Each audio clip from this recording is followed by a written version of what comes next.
दोस्तों नमस्कार। जैसा कि आप सभी जानते हैं, आज वर्ल्ड एनवायरनमेंट डे मनाया जा रहा है दुनिया भर के अंदर। और आप सभी जानते हैं पर्यावरण संरक्षण की बात तो सभी जानते हैं कि कितना महत्वपूर्ण है जन जीवन के लिए, मानव सभ्यता के लिए। लेकिन तमाम तरह की दुश्वारियां और तमाम तरह की बाधाएं भी पर्यावरण संरक्षण के क्षेत्र में लगातार आ रही हैं, क्योंकि विकास लगातार हो रहा है, वन क्षेत्र लगातार कम होते जा रहे हैं, शहरी क्षेत्र लगातार बढ़ते जा रहे हैं। उसके बावजूद भी संवेदनशील जो लोग हैं, समाज के जागरूक लोग हैं, वह लगातार पर्यावरण संरक्षण की बातें भी करते रहते हैं और लगातार इस क्षेत्र में पौधारोपण के माध्यम से वह लगातार लोगों को जागृत भी करते हैं कि पर्यावरण संरक्षण बहुत आवश्यकता, हर आदमी की आवश्यकता है। और आज हमारे साथ बहुत ही संवेदनशील लोग, जागरूक लोग जो है समाज के, वो हमारे साथ इस चर्चा में शामिल है। उनसे हम जानेंगे कि आखिरकार पर्यावरण संरक्षण क्यों महत्ता, क्यों इतनी आवश्यकता पड़ती है कि दुनिया भर में इसकी लगातार बातें की जाती हैं। तो रवि बिश्नोई जी सबसे हमारे साथ हैं, बहुत ही सीनियर जर्नलिस्ट हैं और अनेक वर्षों का उनका पत्रकारिता का अनुभव, सामाजिक सरोकार का भी अनुभव है। तो हम उनसे जानेंगे कि आखिरकार पर्यावरण संरक्षण की महत्ता वह क्यों इतना मानते हैं। आपने आज भी कार्यक्रम आयोजित किया है पर्यावरण संरक्षण को लेकर, क्या लगता है आपको क्यों आवश्यक है? देखिए, पर्यावरण तो एक प्रकार से जीवन का मुख्य वो है। जैसा हमें रोटी पानी जरूर चाहिए, उसी प्रकार से पर्यावरण की भी व्यवस्था हमें चाहिए जरूर। पर्यावरण का आज से 500 साल पहले अभियान शुरू हुआ और आज भी जारी है। तो आप लगा सकते हैं कितना मुख्य उद्देश्य विषय है ये, कि जिसको 500 साल से चल रहा है, आगे चल रहा है, हजारों साल जब तक जीवन रहेगा चलता रहेगा। पर्यावरण में कहने को बहुत कुछ है, लेकिन अगर हम सिर्फ और सिर्फ जो सरकार हर बार वृक्षारोपण कराती है वो सही प्रकार से करवा दें और उनके पौधे बने रहें। अब हम तो नहीं जा सकते सब जगह, सिर्फ जो वन विभाग के अधिकारी हैं इन पे निगरानी कर लें और 4 महीने में 2 महीने एक बार पूछ लीजिए कितने वृक्ष लगे थे, अब उनकी क्या स्थिति है। तो मैं समझता हूं कि कुछ वर्षों में अपने देश में चारों तरफ हरियाली होगी, ऑक्सीजन होगी, आदमी को किसी चीज की परेशानी नहीं पड़ेगी। कोरोना काल में ऑक्सीजन के सिलेंडर नहीं ढूंढने पड़ेंगे। पर्यावरण हमारे लिए प्लास्टिक का विनाश करना बहुत जरूरी है, जल को बचाना, गंदगी साफ हो उसके लिए भाई आवाज उठाना।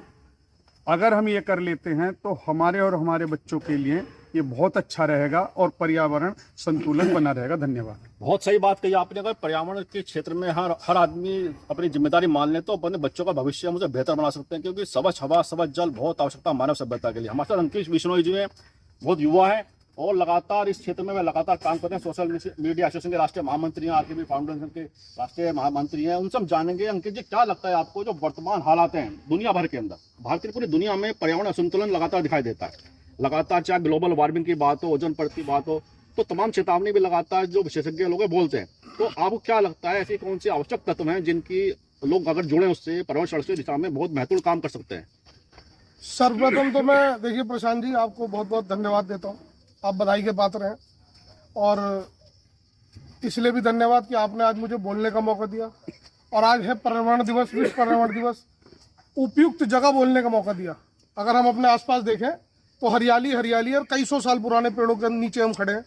तो हम इसी से अगर समझें कि इनका महत्व जो है, कि अभी अगर ये नहीं होते तो हम धूप में कड़कड़ाती में नीचे खड़े होते, पसीने में तर होते, ऑक्सीजन की कमी होती, चिलचिलाहट हो रही होती, हम बोल नहीं पा रहे होते।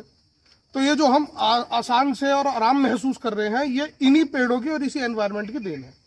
दूसरा, आपने जो एक बहुत प्रमुख मुद्दा ये उठाया है ग्लोबल वार्मिंग का।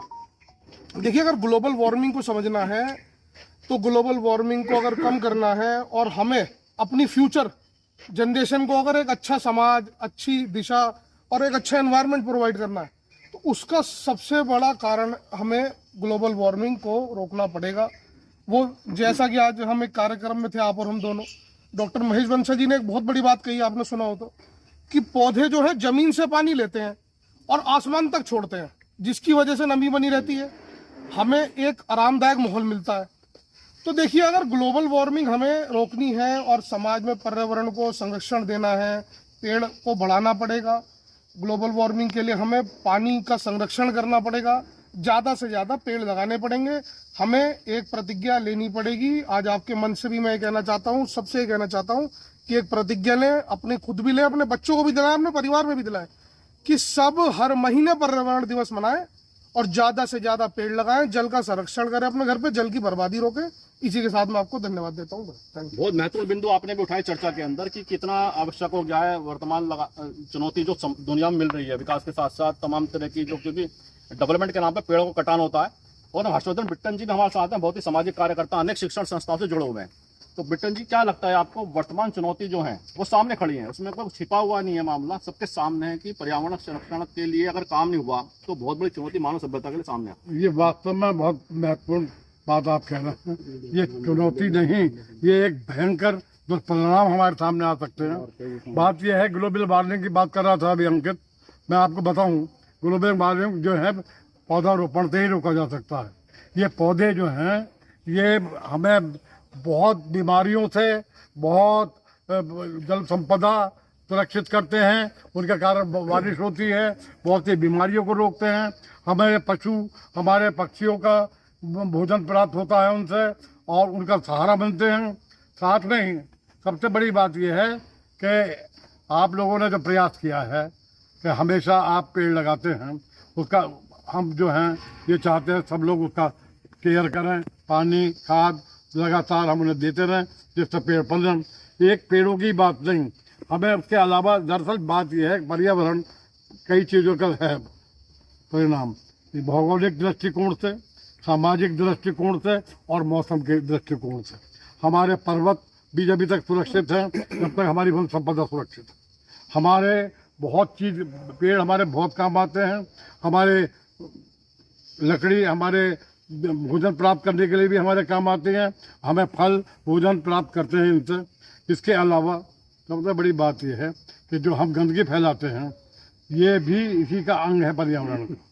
सैनिटेशन इतना ज़रूरी चीज़ है। मैं तो ये कहता हूँ जो सैनिटेशन ख़राब करते हैं, जो नाला रोकते हैं या गंदगी फैलाते हैं, उन्हें फांसी की सज़ा होनी चाहिए, क्योंकि ये मामूली चीज़ नहीं है।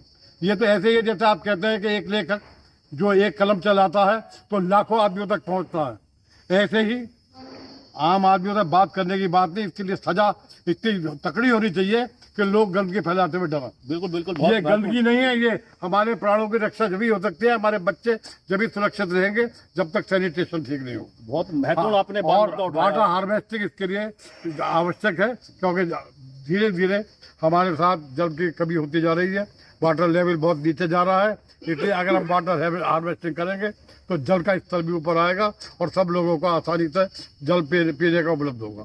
धन्यवाद। बहुत महत्वपूर्ण बात आपने कही कि जो पर्यावरण संरक्षण के नाम पर कहीं ना गोरखतंत्र चला रहे हैं, जो पेड़ों के कटान अवैध रूप से कर रहे हैं, तमाम तरह के चीज जो दूषित कर रहे हैं वातावरण के लिए कानून व्यवस्था में सजा का प्रावधान हो, कड़ी सजा होने में। जल का प्रदूषण भी बड़ा ही महत्वपूर्ण विषय है।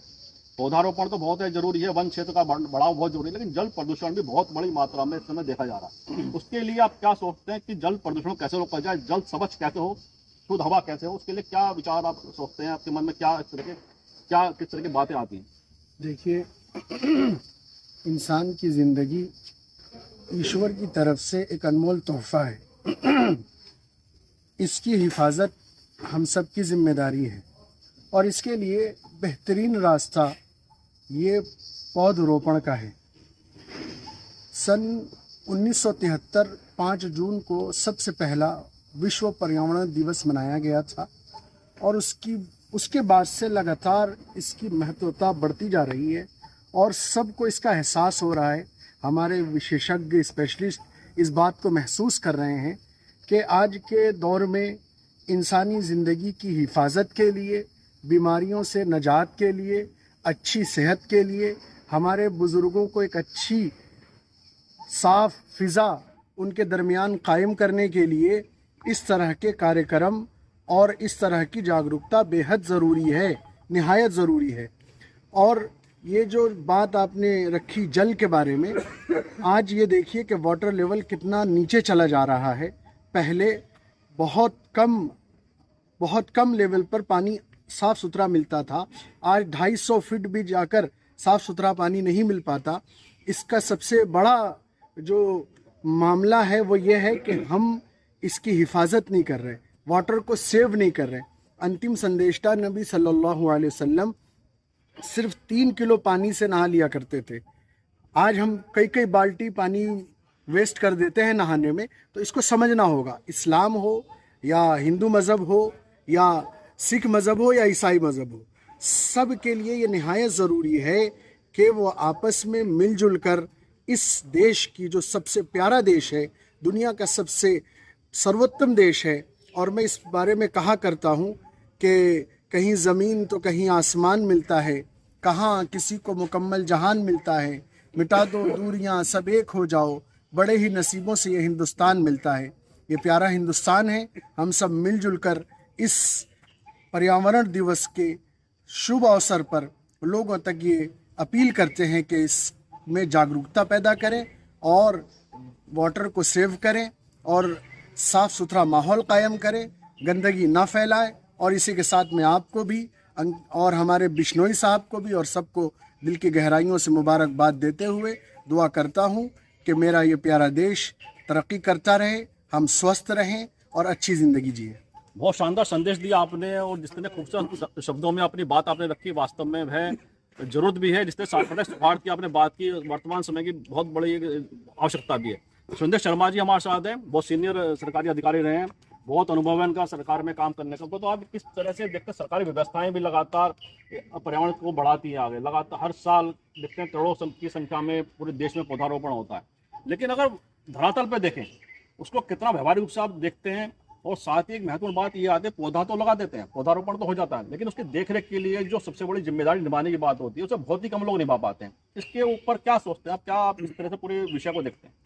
देखिए प्रशांत जी, मैं इस पे ये कहना चाहता हूँ कि जो एक महत्वपूर्ण कार्य जो चलता है, हर ज़िले में चलता है, सरकार करती है, शासन करता है, प्रशासन करता है, लेकिन वो करता है काम, लेकिन ये सब काम सामूहिक प्रयास से ही संभव हो सकता है। किसी व्यक्ति विशेष से कोई सरकार नहीं कर सकती इस काम को, हमें सबको मिलकर करना पड़ेगा। देखिए, अगर पर्यावरण को हमें सुरक्षित रखना है, संरक्षित रखना है, तो हर कीमत पर जल और जंगल को बचाना ही होगा। बिना जल जंगल के बचाए तो हो ही नहीं सकता कोई काम। अगर आपको जीवन सुरक्षित रखना है, हमें अपने लिए नहीं, अपनी भावी पीढ़ी के लिए भी हमें हर कीमत पे वृक्षारोपण करने होंगे और उस मात्रा में करने होंगे, तो उनको बचाना भी होगा ताकि उनको वो शुद्ध वायु मिल सके। आप जानते हैं कि आज जो वृक्षारोपण के बिना तो सब बेकार है। आप हमारा जो सिस्टम है, जो हमें जो शुद्ध वायु मिलती है, जो ऑक्सीजन हमें मिलती है, वो सिर्फ पेड़ ही देता है, और पेड़ देता है रात दिन हमें शुद्ध वायु देता है। उसके बिना चराचर जीवन, जो जगत है, बिल्कुल जीवित नहीं रह सकता। मैं आपको एक बात और अभी भी आवाज़ दिला दूं, और मैं धन्यवाद देना चाहता हूं RKB फाउंडेशन के लोगों को और सोशल मीडिया के लोगों को, उन्होंने आज इस पर एक बड़ी विचार गोष्ठी रखी है। यहाँ आज मेरठ में एक विचार गोष्ठी रखी है, और वो मेरा मानना ये है कि उस गोष्ठी में आप इस पर काफ़ी वृहद चर्चा हुई है। और मैं कह सकता हूं कि अगर आप समझिए कि अगर हमें पर्यावरण बचाना है तो हर कीमत पे हमें वृक्षों को लगाना होगा। और जो ये जैसे जैसे विकास बढ़ रहा है, जैसे जैसे विकास हो रहा है साथियों, देखिए आप समझिए कि वैसे वैसे दबाव बढ़ रहा है पर्यावरण के ऊपर, चूंकि पेड़ कट रहा है, मकान बन रहे हैं, इमारत बन रही है, डेवलपमेंट हो रहा है। डेवलपमेंट के बाद में जो है ना, उसके पेड़ कटने के बाद दबाव बढ़ रहा है, सरकार शासन पे बढ़ रहा है, जनता पे बढ़ रहा है, तो कैसे पर्यावरण को संरक्षित रख सकती है? तो मेरा मानना है कि इस पर बड़ा एक वृहद कार्यक्रम होना चाहिए, वृहद जनता में जागरूकता लानी चाहिए, ताकि वो खुद सरकार के ऊपर न बैठे, खुद भी करें, पेड़ लगाएं, उनको बचाने की कोशिश करें। मैं तो चाहता हूँ कि यही नहीं, गाँव में खेतों की मेड़ पर पेड़ लगने चाहिए, ताकि वहां भी पेड़ की कमी है। अब आप समझ, जब से उत्तराखंड अलग हुआ है, पेड़ों का हमारे पास जो है क्षेत्र काफी कम है। मैं समझता हूँ 3-4% कुल मेरठ जिले में जहाँ हम गोष्ठी कर रहे हैं, 3-4% यहाँ वृक्षारोपण है, जबकि हर साल बड़ा लंबा वृक्षारोपण होता है। इसके लिए हमें एक जागरूक होकर कम से कम वन विभाग से भी पूछना होगा कि भाई आपने कितने पेड़ लगवाए हर साल में, उनकी क्या स्थिति है, कितने बचे हैं। अगर जितना वृक्षारोपण सरकार करती है, अगर उनको अगर वास्तव में वास्तविक धरातल पर दिखाई दे, तो निश्चित रूप से पेड़ों की उतनी कमी नहीं रहेगी। लेकिन आज चूंकि वो सब नहीं हो रहा, इस पर भी जनता को जागरूक होकर उनसे सवाल करने होंगे, सवाल पूछने होंगे, तभी ये कर सकते हैं। धन्यवाद आपका प्रशांत जी, बहुत बहुत, कि आपने बहुत अच्छे विषय पर गोष्ठी कर रहे हैं, आप एक आयोजन कर रहे हैं, इस तरह से आपने कार्यक्रम बनाया, बेहद अच्छा कार्यक्रम है। मैं आपको बधाई देता हूँ और बहुत ही बहुत आपका शुभकामना देता हूँ कि आप इस तरह कार्यक्रम करें, ताकि जनता में जागरूकता आए और आप जनता को जो है अवेयरनेस लाए जनता में। मेरा मानना यही है। थैंक यू, बहुत बहुत धन्यवाद। आपने बहुत ही ज्वलंत मुद्दे रखे कि कितनी महत्वपूर्ण बातें आपने कही हैं, वो वास्तव में समाज के लिए आवश्यक है। ऐसे में जो लगातार चुनौतियां पर्यावरण क्षेत्र में लगातार मिल रही हैं, और वन क्षेत्र और जैसे आपने कहा कि लगातार घट रहे हैं। साथ ही अगर हम देखें हिमालय पर्वत की जो भी पूरी जो श्रृंखला है, उसमें भी काफ़ी फर्क पड़ गया है। लगातार इस तरह के ग्लेशियर पिघलने की खबरें आती हैं, जो पूरी चुनौती इसमें देश के पूरी दुनिया के अंदर बनी हुई है। हमारे साथ जगमोहन शकाल जी हैं, बहुत ही सीनियर जर्नलिस्ट हैं और सामाजिक कार्यकर्ता हैं। वह लगातार इस क्षेत्र में बड़ा काम करते रहते हैं। तो मैं आपसे ये जानना चाहता हूँ कि जो पर्यावरण संरक्षण है, और जैसे कि तमाम हमारे वरिष्ठ लोगों ने उस पर विचार रखे अपने की वर्तमान चुनौतियाँ क्या हैं और क्या आवश्यकताएं, क्या लगता है आपको कि बच्चे, जो हमारी नई पीढ़ी है, जो हमारे बच्चे बड़े हो रहे हैं, उनको हम इस पूरे अभियान से कैसे जोड़ें? क्योंकि जो बच्चे अगर जुड़ जाएंगे इस अभियान से, तो निश्चित रूप से इस अभियान को ताकत मिलेगी, क्योंकि बच्चे जो हैं, जो बड़े होंगे, वो उसका महत्व भी जाने, वो लगातार पौधारोपण की दिशा में कार्य करते रहेंगे। अगर युवा पीढ़ी के लिए क्या संदेश देना चाहेंगे इस अभियान से जुड़ने के लिए? देखिए प्रशांत जी, वास्तव में क्या है, जो अगर बच्चों की बात करो, जैसे कि सनातन धर्म में एक डर जो है पैदा कर दिया गया, पीपल जो है इसकी रक्षा करनी है, तुलसा जी की रक्षा करनी है। तो सनातन धर्म में एक सबसे अच्छी बात ये थी कि पेड़ को बचाने के लिए उसे धर्म से जोड़ दिया गया, इसीलिए कहीं ना कहीं बच्चे भी उनकी पूजा करने लगे और उनका संरक्षण करने लगे। उससे ज्यादा जरूरी यह है कि जिस प्रकार से सरकार जो है बड़े बड़े अभियान चलाती है वृक्षारोपण के लिए, लेकिन उसके लिए ना तो उसको बचाने के लिए कोई काम करती है, और आंकड़े कुछ होते हैं, जमीन पर कुछ और होता है। वास्तव में सरकार जब जो वृक्षारोपण करती है, जैसे कि हम 2 बच्चे पाल लें, 4 बच्चे पाल लें, तो सरकार को एक जिम्मेदारी वहां आसपास रहने वाले लोग को देनी चाहिए कि आप जो है जागरूक आदमी है, आप इन पेड़ की रक्षा करेंगे। बहुत सारे लोग देखे हैं कि अपने हम जो है गाड़ियों में अपने पानी लेके जा सकते हैं, कार में लेके जा सकते हैं, स्कूटर में लेके जा सकते हैं, अगर किसी पेड़ को बचाने के लिए, हम संरक्षण करने के लिए। तो जरूरी यह है कि हमको भी जागरूक होना होगा, साथ में सरकार को भी जागरूक होना होगा। जैसे कि अभी रवि जी ने कहा, आदरणीय गुरु जी ने, कि प्लास्टिक पर छापे तो मारते हैं। प्लास्टिक जो है वास्तव में प्लास्टिक जो है सस्ती वस्तु है और बहुत ही उपयोगी हो गई है आज, तो इसलिए इसका उपयोग भी ज्यादा हो गया है। लेकिन सरकार को जो गुटखा है और शराब है या दैनिक जो खाने पीने की चीजें हैं, इन चीजों पे तो प्रतिबंध लगा देना चाहिए। पहले भी तो इससे, जब पॉलिथीन नहीं थी उससे पहले भी जीवन चल रहा था। लेकिन आज जो है वो जो कैंसर जो है ना, इंसान का नहीं, इस धरती का सबसे बड़ा कैंसर है प्लास्टिक धरती का कैंसर है। वास्तव में अगर प्लास्टिक समाप्त हो जाए तो पर्यावरण संरक्षण तो वैसी हो जाए, धरती भी बच जाए, आकाश भी बच जाए, पहाड़ भी बच जाए, पेड़ भी बच जाए और इंसान भी बच जाए। अगर वास्तव में सरकार अगर कदम लेती है, प्लास्टिक को इस देश से बंद कर देना चाहिए। जो बहुत सारी जो महंगी वस्तुओं में इस्तेमाल होता है, जो उसे कचरा समझ के सड़कों पर ना फेंके, उसे कहीं ना कहीं उसका मूल्य हो, उसे बेचने के लिए वो करें। इस प्रकार की चीजों में तो उपयोग हो प्लास्टिक, वरना प्लास्टिक तो बिल्कुल प्रतिबंध होनी चाहिए। बिल्कुल, क्योंकि आप निश्चित रूप से ये ऐसी चुनौती बन गई है मानव सभ्यता के लिए, सरकार के लिए, समाज के लिए भी, कि पर्यावरण को कैसे दूषित होने से बचाए। जैसे आपने पॉलिथीन की बात की, रवि जी ने भी कहा, और धुआं छोड़ते वाहन लगातार सड़कों पर दिखाई देते हैं।